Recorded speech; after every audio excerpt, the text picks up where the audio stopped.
years now being filmed, so it wasn't anything out of the ordinary except for the fact that it was unidentified flying objects. Well, what I got out of it, Chris, was that, one, thousands of people saw this, and at first they were like, I don't know, I know on one of the videotapes I saw, it looked to be at least 8, maybe 10, excuse me, and these little orbs floating around.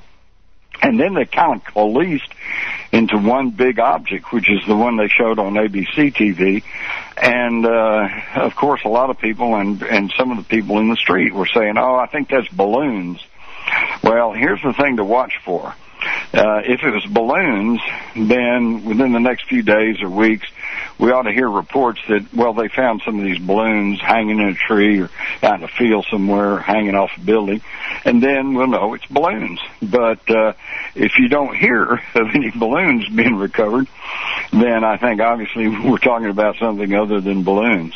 Absolutely, absolutely. Have you had a chance to look at any of the Earth cam footage or anything like that? Because it looked like in the skies in New York last night, they were just ablaze, objects everywhere. Mm-hmm. Yeah, that's the whole thing. And of course, it's no big trick to send off balloons with candles in them or with little lights, Christmas lights, things like that could light up. And of course, they have halogen lights now that can be pretty bright and yet come in a very small package. So again, we don't want to just rush to any conclusions, but it seems like a lot of trouble just to pull a prank. And the thing, of course, that's really mysterious is the fact that that NORAD officer published a book some time back, and I went and I've had trouble trying to get hold of a copy of his book, but I saw a thing that was posted on the internet talking about his book, Challenges of Change. This was by Colonel Stanley A. Fulham, and this thing was posted on October the 6th, and they said that in his book, he said that the ETs were going to make a big aerial demonstration. He said there wouldn't be any contact, there wouldn't be any voices coming, but that there would be displays over some of the major cities, and it would begin on October the 13th, 2010. So that's kind of intriguing. But again, that leads to also the proposition that perhaps some hoaxers actually read his book and said, hey, let's set off some balloons on October the 13th and freak everybody out. So we just have to do like what I recommend for just about everything is just don't panic, don't lather, just put it in what I call my file. You get that information, you go, and you just let it sit there for a while. And like I said, if this continues and if no balloons are found and nobody comes forward to say, oh, I did it all with some little, remote control airplanes or balloons or something, then, then we'll know that maybe there's something we need to be really paying attention to. But I think that overall, whether it's real or not, it's playing into a conditioning program that they're putting on us. As I said earlier, for the past 60 years, it's been, well, there's nothing there, folks. It's just swamp gas reflecting, off Venus or something, and there's really nothing there. And if you keep saying there is something there, then you might need mental help. And that's been quite effective in keeping a large number of people quiet about what they've seen and what they know. But that's not going to play if they want to pull this alien going to get you card, because how are you going to get everybody fired up and give up their liberties and fight to protect the earth if nobody believes there's anything out there? So I think we're in a reverse conditioning process right now to where they're trying to essentially lay the groundwork for, yes, there is something out there. So again, either to get us ready for some sort of contact or to lay the groundwork for a false flag operation so that they can claim that we're, being visited by aliens so that they can further their 1984 Orwellian control. Absolutely. I know you're busy, so I only want to keep you for another 5 minutes, but there were a couple of reports that a UFO had landed in Staten Island. I wasn't able to find any information about that at all. It was just a buzz. But I am looking at an article now on UFO Blogger that says a village in China disappeared after UFO sightings on October 13th. And sure enough, we've been getting reports from all over, Malaysia, Puerto Rico, San Francisco, a few other places. Any thoughts on that? Well, I did see the video out of China, and I was kind of underwhelmed. It's shot at night, and off in the horizon is kind of a pulsating blue light, and then there's all these excited Chinese voices, but I'll have to admit my Chinese is a little bit rusty, so I really couldn't tell what they were talking about. They might have been saying, hey, there's a real good beer bash over there, let's go. So, I don't really know. And, of course, the story on the village missing, that's not a brand new thing. Seems like I recall months ago, maybe even a year or so ago, that there was something flying around about a village in China missing. So these things, again, I think this is in my file. I don't know, The same stories just rehashed over and over again to coincide with the event. By the same token, again, there does seem to be an increase around the world of these sightings, and one of the thoughts seems to be that they have approached some of the nation's leaders and said, it's time to stop the nonsense, and you guys are poisoning your planet, and you're threatening war, and if there's another war with nuclear weapons, you could end up destroying yourself, and you guys need to take a good hard look at what you're doing, and we would like to help you. And the national leaders, of course, fearing that they might lose some power or prestige, says, well, no thanks, but no thanks, we don't really need your help right now. So one of the thoughts is that they are making themselves known at an increasing pace just to waken up the masses so that maybe we'll get some sense about us and start supporting some policies that are not, let's just kill the other guy who doesn't believe the way we believe. Absolutely.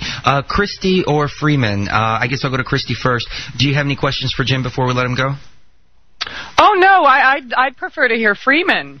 Freeman, are you with us? Hey there, Jim and Chris. Hey, Freeman. How you doing? Let's have it. What do you got to say?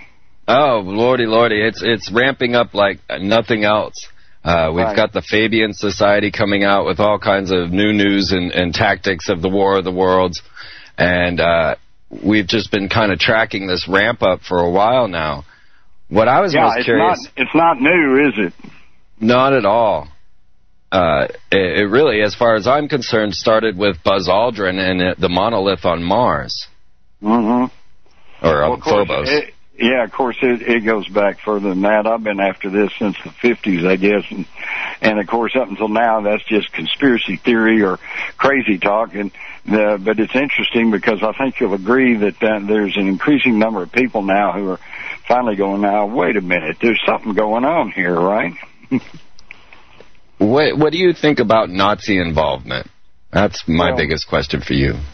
Yeah, there's really no question. I mean, it's historic fact that the Nazis had flying saucers on the drawing board.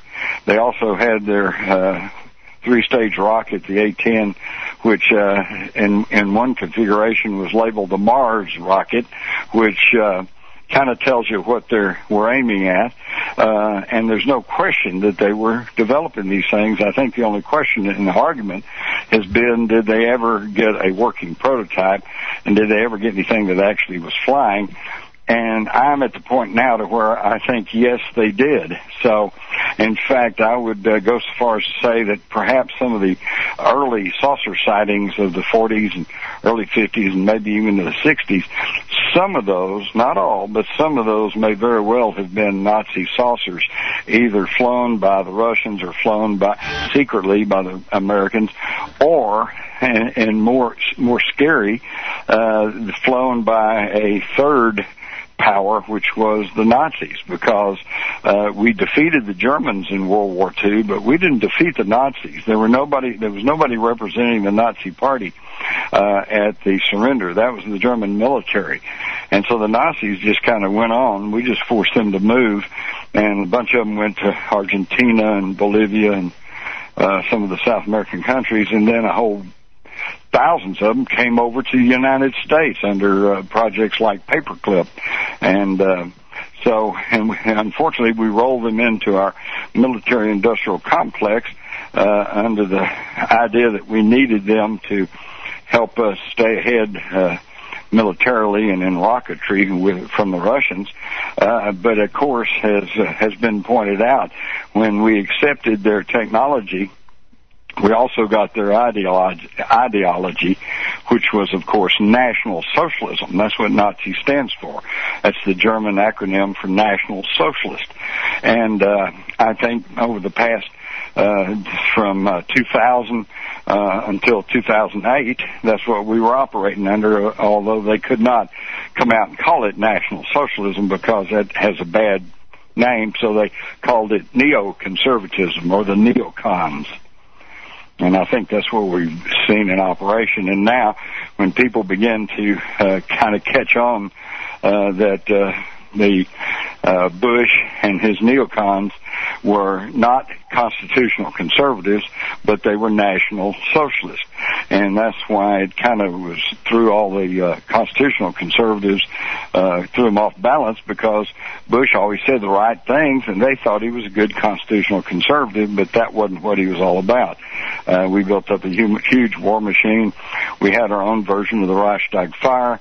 We had our own version of the Enabling Act, which was the Patriot Act. And then we began wars of aggression and preemptive strikes, the same thing the Nazis did.